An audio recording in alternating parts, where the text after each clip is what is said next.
to you about how to temper your chocolate.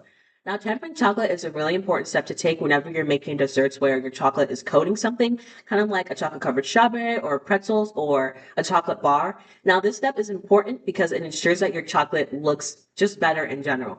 Now, you should definitely listen to me because I work at a chocolate shop, and I promise you this is not a lie. Whenever I go to work, this is something I do on the daily, so this is completely normal to me. Not only that, but chocolate professionals who sell their chocolates to others temper their chocolate to make sure that it just looks better. But if that's not a good enough reason for you, you should want to temper your chocolate because, again, it's chocolate. Like, who doesn't love chocolate? And I guess even if you don't like chocolate, which is crazy, if you're making a dessert for someone that you love, like a family member or a friend, you can give this to them and have it look very professional, which I mean is great. So in this video, we will be discussing how to prep your area, what utensils you'll be needing, and how to temper your chocolate. Now, first off, what we're going to be needing, I have this metal bowl. It doesn't have to be this big, but this is the one that I have. I also have a spatula, a thermometer. I have this pot of water. It's not too full. It's like 1/4 of the way full. And then I have a cutting board with 2 chocolate bars and a knife. Okay. Now, before we get started, I'm going to turn on my eye because I want my water to be hot. This is how we're going to be melting our chocolate. I'm going to put it on high right now, and I suggest you do the same. Now, our next step is cutting up our chocolate. I'm going to be cutting about 2/3 of this Lindt chocolate bar up and then half of this Ghirardelli chocolate bar up. So we're going to cut this. Okay, let's go with this one too. Now, whatever's left over, I'm just going to leave kind of off to the side. I don't want to cut this just yet, but for the rest of our chocolate, I'm trying to be cutting it just like this. I'm just gonna want to chop it up.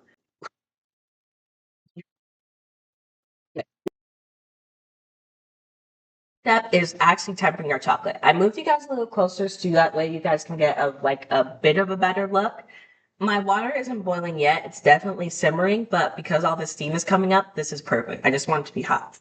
Now I'm gonna put my bowl on top of the pot just like this, and this is how we're gonna melt our chocolate. Now I know you guys can't see exactly what's going on in the bowl, but I just want to keep stirring the chocolate that I have.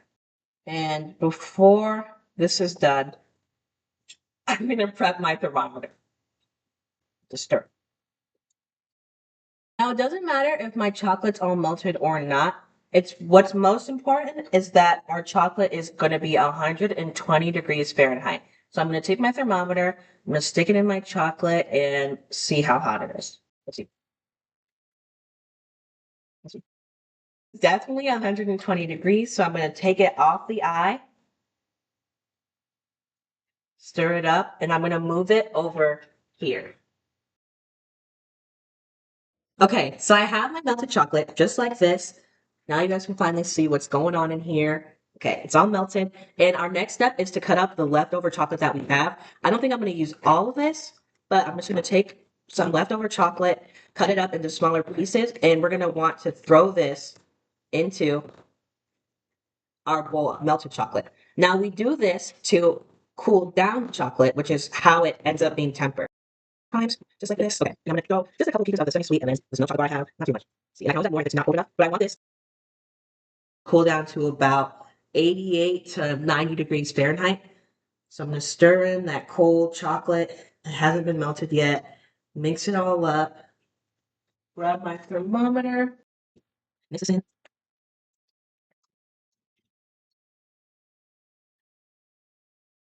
This is about ready. Okay, I had added a couple more pieces of my chocolate in. That's what it looks like. It's pretty melted. Even the pieces I added afterwards are melted. Now, again, your chocolate should be about 88 to 90 degrees Fahrenheit. And just to show you what tempered chocolate is supposed to look like afterwards, I have a sheet pan with some parchment paper on top. You don't have to do this. I'm only doing this that way you can see what tempered chocolate is supposed to look like once it sets. So I'm going to get like this dollop of chocolate here. It's still melted. And I'm just going to simply run it over a sheet just like that. I don't use a lot. Okay, there we go. This is what I just put down, our tempered chocolate. I'm gonna pop this into the fridge and I'll show you what it looks like afterwards. So it's been a couple minutes. I took our piece out of the refrigerator. So this is the chocolate. You'll know it's tempered because it should. I don't know if you guys can see that, but it's got a nice shine on it, which is something that tempered chocolate doesn't have. Not only that, But if you snap it, it snaps. It doesn't just fold apart. It just snaps. Okay? That is how you know it's tempered chocolate. I hope you guys got a really good understanding on how to prep your area and also how to temper your chocolate. Like I said before, everyone loves chocolate, or I guess at least know somebody who likes chocolate. So I really hope you enjoyed this video.